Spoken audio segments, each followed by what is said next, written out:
it became very clear once we'd launched the big fund that we could just sit and there would be a queue and we would hand out money and then it would be gone and the people who'd been queuing would go to the next pot of money. Getting something that's sustainable is really, I think, going to end up being one of our priorities. Otherwise, we'll simply just be handing out money as we go along. At the end of our brief tenure in history, to have set up a funding stream within the locality that is perpetual. It's self-funding, that the ambition about granting and funding is much lower, but much longer term. I would like to think that we've left a legacy here in Lawrence Weston for those children to enjoy. This big local is making substantial things what will last 10, 20, 30 years, i.e. pavilion, the development in Aslan Park, showground. These things are not just going to buzz and shine brightly and then fade away. These are going to be there for years.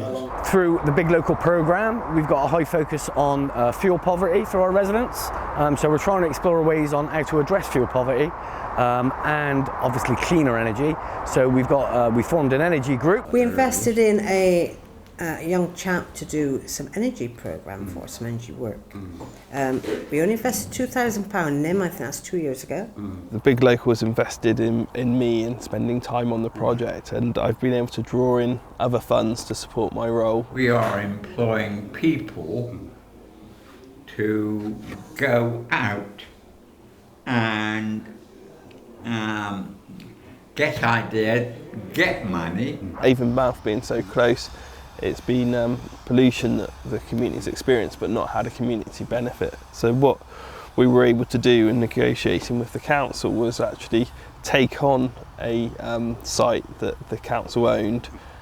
We were able to demonstrate to the council we'd get far better value for the site as a community project than it would be as a commercial development. Money is what counts, and therefore we have to influence the local authority. As a result of that, Ambition Lawrence Weston now benefits from a community fund, from energy and monies generated from the solar farm itself. Keep bringing this up. What's the 10 years you're going to go, aren't you, Big Local? What's going to happen? I said, but no, it doesn't work that way. Because obviously all the working projects that started, which we hope will sustain themselves, and they'll just go on and on and on. Some people in this area have just given up and can't see any way out of anything or any change or anything, and so a revolution is about change, and we'd like them to have that hope to be able to change. I want to see change, positive change. Like, we have this opportunity that is, no one's been given this before. People, are sceptical until they realise that it is resident-led.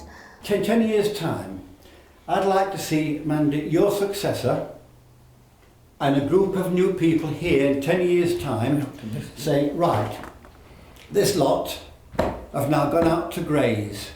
Can we build up on what they have started? Now that is what I see is a test in 10 years. And I think that's a challenge. And if we can do that, Big Local will have been successful, because there's people have been ongoing, and it's up to us. We are laying those foundations.